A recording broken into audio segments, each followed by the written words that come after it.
Hello guys, welcome to our channel XY group defence academy. कल की class में आपने देखा होगा क्लास, उसमें मात्रा के बारे में बताया था मैंने और कुछ जानकारियां दी थी। आज का हमारा टॉपिक है डायमेंशन, मतलब विमाएं।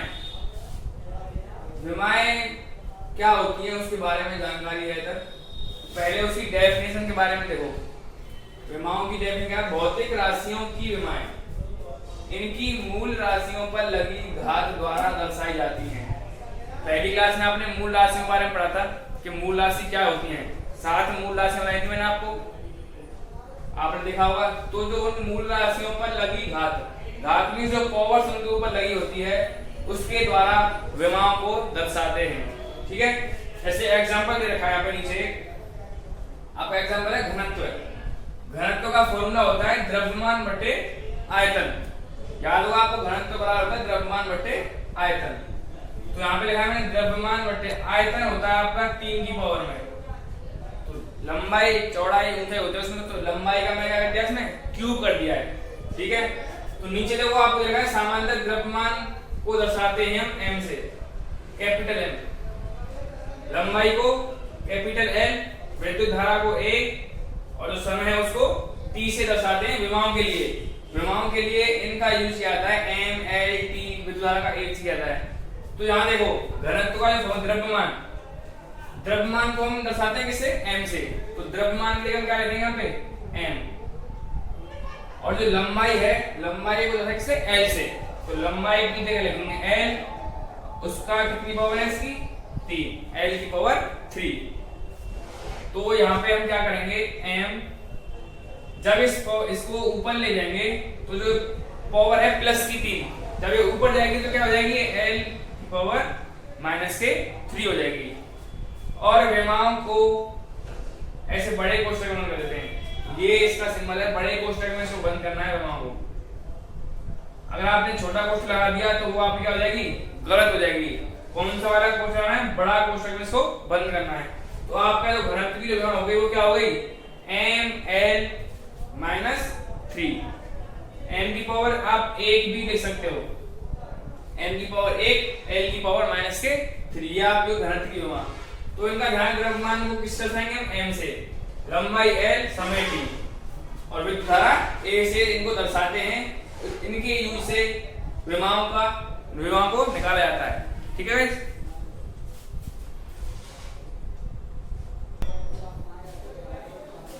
हाँ तो बच्चों देखो, इसमें अभी मैंने आपको विमाओं के बारे में बताया था। कुछ महत्वपूर्ण विमाओं के बारे में जानकारी दे रहे हैं जो इम्पोर्टेंट है पेपर के हिसाब से। इनको नोट करके याद कर लेना, बहुत ज्यादा इम्पोर्टेंट है ये। ठीक है, तो देखो यहाँ पे कुछ विमाएं राशि लिखी हुई है। विस्थापन, क्षेत्रफल, आयतन, वेग, संवेग, त्वरण। इनके बारे में आपको इनकी विमाएं निकालनी तो कैसे निकालेंगे? तो सिंपल सा लॉजिक है। पहले इनके आपको सूत्र याद हो सबके। आप अगर सूत्र याद है इनके तो विमाएं निकालना बहुत ही आसान है। ठीक है, तो सूत्र देखो। पहले देखो विस्थापन होता है एल और इसका एसआई इकाई होती है मीटर। लेंथ को नापते हैं किसमें? मीटर में। तो मीटर का विमीय सूत्र क्या होता है? एल होता एल, एम यहाँ पे और टी। एम की पावर 0, टी की पावर 0, एल की पावर क्या हो जाएगी? 1। केवल यहाँ पे मीटर है तो यहाँ पे क्या लगाएंगे? केवल एल लगाएंगे। बाकी दोनों एम और टी क्या करेंगे? 0 0। अब सेकंड देखो क्षेत्रफल, लेंथ इनटू विड्थ, लंबाई गुणा चौड़ाई, इसका होता है सूत्र। तो लंबाई गुणा चौड़ाई मीटर स्क्वायर होगा। दोनों ये लेंथ है तो लेंथ इनटू लेंथ हो गया, मीटर स्क्वायर हो गया।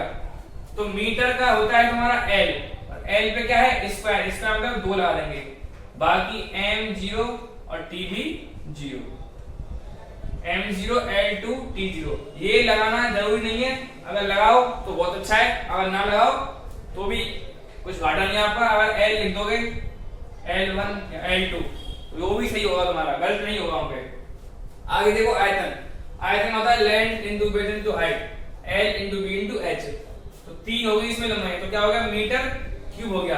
तो मीटर का होता है क्या होता है? L होता है मीटर का, क्यूब लगा दिया। M 0 और T भी 0। अब सेकंड देखो क्षेत्रफल, length into width into height, L into B into H। तो 3 हो गई इसमें लंबाई, तो क्या हो गया? मीटर क्यूब हो गया। तो मीटर का होता है क्या होता है? L होता है मीटर का, क्यूब लगा दिया। M 0 और T भी 0। बहुत आसान है, अगर आपको इनके वो याद है, ऐसा इकाई याद है इनकी, या इनके सूत्र याद है तो बहुत आसान है इसको करना। ठीक है, अभी आगे देखो चौथा वेग आ गया आपका। वेग का होता है फॉर्मूला v बराबर डेल्टा एस अपॉन टी। विस्थापन परिवर्तन की दर क्या होती है आपकी, वेग होती है। मैंने इसके बारे में आपको कल बताया था। वेग क्या होता है, विस्थापन में जो परिवर्तन होता है समय के साथ उसे क्या कहते हैं, वेग कहते हैं। अब देखो ये विस्थापन हो गया, तो विस्थापन यहाँ पे इसका क्या है, मीटर, और समय क्या होता है, सेकंड। तो मीटर का आपको पता है क्या होता है, मीटर का L होता है, और सेकंड का क्या होता है, T होता है, L अपॉन T। तो इसको आगे हम क्या लिखेंगे, L, T की पावर L की भी एक है और T की भी एक है। अब T जाएगी आपकी ऊपर, तो क्या हो जाएगी वो, T की पावर माइनस के 1, क्योंकि एक अगर ऊपर जाएगा तो कैसे हो जाएगा, वो माइनस का हो जाएगा। ये आपका हो गया इसका। इसको बड़े कोष्टक में जरूर बंद कर दें, नहीं तो गलत हो जाएगा आपका, L1 T माइनस 1 या फिर LT माइनस 1। L के ऊपर 1 लिखो, मतलब कोई दिक्कत नहीं उससे। आगे देखो आपका संवेग, P बराबर m इंटू वी। द्रव्यमान और वेग के गुणनफल को संवेग कहते हैं। आपको याद होगी डेफिनेशन, बहुत सिंपल है, P बराबर m इंटू वी, और इसका वो होता है ऐसा इकाई किलोग्राम इंटू मीटर बट्टे सेकंड। क्योंकि v की तो आपने यहां देख ली, देखो मीटर अपॉन सेकंड, v की देख ली, और द्रव्यमान किलोग्राम में। अब देखो इसकी विमा कैसे बनेगी, द्रव्यमान आ गया, यहाँ पे द्रव्यमान क्या होता है, m, पहले लिखा था विमाओं में, द्रव्यमान का m, मीटर का l, ml बट्टे सेकंड का t। तो ml, t की एक है तो t जाएगी ऊपर, तो lt minus 1, ml t minus, देखो इसमें तीनों आ गए, m भी एक, l भी एक और t भी एक आ गया, माइनस 1, ml t माइनस 1, ये इसका हो गया। इसको ऐसे बोलते हैं ml t माइनस 1। ये हो गया संवेग का आपका। अब आगे नेक्स्ट है आपका त्वरण। त्वरण क्या होता है, अब देखो अगर आपका है त्वरण अगला, तो त्वरण का फॉर्मूला क्या होता है, a बराबर delta v upon delta t। मतलब कि वेग में जो परिवर्तन की दर होगी वो क्या होगी आपकी, त्वरण कहलाएगा। तो इसका ऐसा ही मात्रक होता है मीटर अपॉन सेकंड स्क्वायर। तो डेल्टा v का था आपका मीटर अपॉन सेकंड, और एक समय था हमारा इनटू सेकंड, क्या हो गया, मीटर अपॉन सेकंड स्क्वायर। तो मीटर होता है आपका L, और सेकंड होता है आपका समय का होता है T। तो T की वैल्यू कितनी है, 2 है, तो T की वैल्यू 2 लगा दी। अब देखो आगे L, अब T जाएगा कहां पे आपका, ऊपर, तो T की पावर क्या आ जाएगी, वो माइनस के 2 आ जाएगी। तो विमान निकालने के लिए फॉर्मूले का याद होना जरूरी है। ठीक है, अभी आगे देखो, ये कुछ और मैंने आपको राशियों की विमान बताऊंगा। आगे आपका बल, मैंने कहा था सबके फॉर्मूले आपको याद होने चाहिए, तभी आप विमान को निकाल सकते हो। क्योंकि याद रखना विमान को इतना आसान नहीं है जितना हम फॉर्मूले याद रख सकते हैं। तो फॉर्मूले याद रखो, देखो बल का आपका F बराबर m इंटू a। m द्रव्यमान है यहाँ पे, a क्या है आपका, त्वरण है। तो m आपका द्रव्यमान है, तो m द्रव्यमान का मतलब m होता है, और त्वरण का मैंने निकाला पहले, देखो त्वरण का ये रहा L t माइनस 2, ये हो गया आपका बल का। कोई दिक्कत, ठीक है। इसकी क्या होती है इकाई, न्यूटन, ये भी आपको याद रखनी चाहिए। ठीक है, आगे आपका आवेग। आवेग का होता है फॉर्मूला F इंटू टी, बल गुणा समय। तो बल का क्या होता है आपका, अभी आपने कहा बल का, बल की विमा ये ली m l t माइनस 2, ये हो गया आपकी बल की विमा, और समय का एक और t। तो यहाँ पे देखो m l t, यहाँ पे माइनस 2 यहाँ पे प्लस का 1 है, तो क्या हो गया t minus 1, m l t minus 1, ये हो गया आपकी आवेग की। आगे आपका कार्य, कार्य का होता है W बराबर F इंटू डी। F बल और ये विस्थापन। तो बल की आपको पता है m l t माइनस 2 होती है, और विस्थापन आपका होता है L।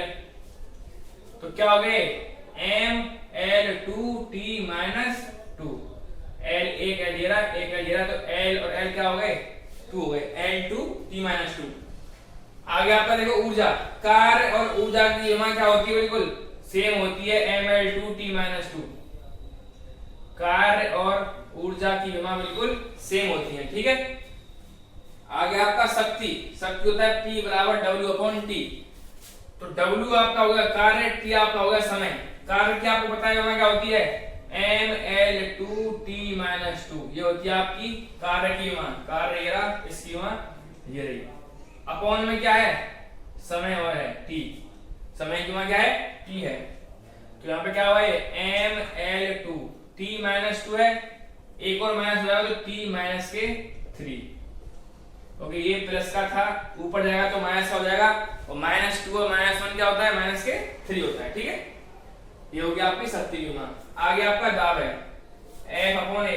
F बल, देखो बल बहुत जगह है, यहाँ पे भी, यहाँ पे भी, यहाँ बल आ गया। बल की विमा क्या होती है, mL/T-2, यही बल की विमा, mL/T-2। नीचे इसका है क्षेत्रफल, एरिया।